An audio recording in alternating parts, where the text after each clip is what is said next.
Back to Studio 701. There are a growing number of podcasters and authors in the state, and we like to celebrate these creators by getting in on the conversation. In today's Let's Talk, we welcome Jackie Stebbins back to the show. Good morning, Jackie. Good morning, Jeff. Good morning, Flo. Flo. I said the other reason I'm like Flo is I would fall down a hill to get a piece of cheese. So there are a lot of similarities there. I concur.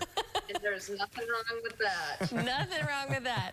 Well, Jackie, you host a podcast called Brain Fever, which is all about autoimmune encephalitis. And you are doing such an amazing job of educating people. And this is after your personal experience with the disease. So how long have you been hosting the podcast now? And how is it going right now?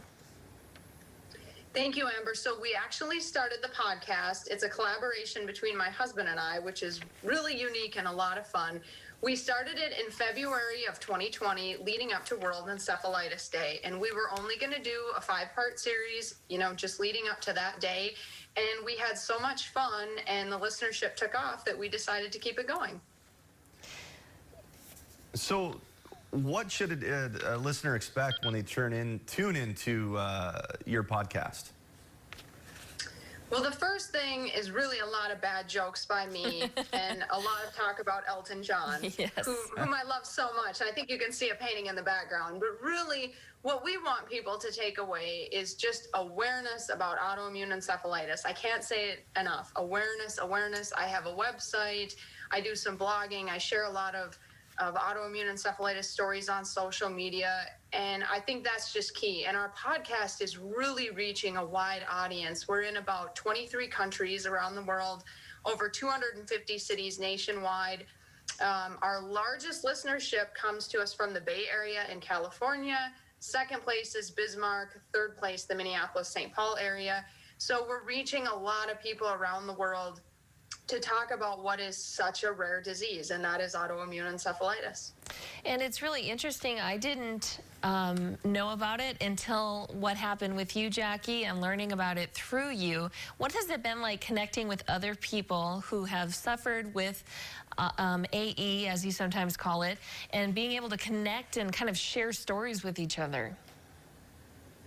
It's really neat. And I often tell people, I don't really have a support group. I've actually never met a human being in the flesh with autoimmune encephalitis. I've visited with a lot of people via social media, through my website. People send me, messages after they hear the podcast, or they reach out to me with their situation, or just to ask for maybe prayers or just to hear from me. So it's wonderful for me to have my own community. The other day I was part of a virtual group where I was the only person from the United States. I was with others from the UK and Australia, but I really felt connected. And I think that's important with anything in life, but really when you face a rare and devastating illness like I do, where so many people have actually never even heard of it, it's hard. It's a devastating illness, and the recovery and the onset is a tremendous struggle. So to find others similarly situated that means a lot to me. And I think what I'm doing seems to mean a lot to them. And I guess that means that's a work well done then, right?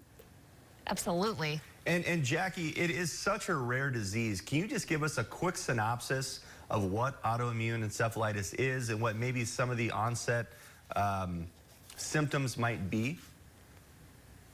Yeah, so I heard a neurologist say the other day, it's a 1 in a million. I'm not sure if it's quite that rare, but it's very rare.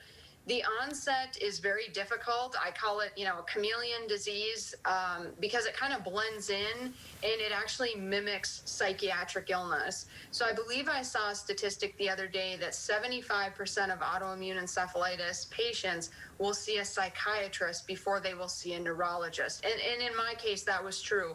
I actually had committed myself to the psychiatric ward in Bismarck, thinking that I was suffering from essentially a psychiatric break with no history of anything like that. So it's a very challenging disease to diagnose. And without the quick thinking of my behavioral provider and my neurologist, I believe that my life probably would have ended, or I would have suffered a severe brain injury. So it's a disease that people need to know about because a misdiagnosis can have some true devastating lifelong effects, if not death.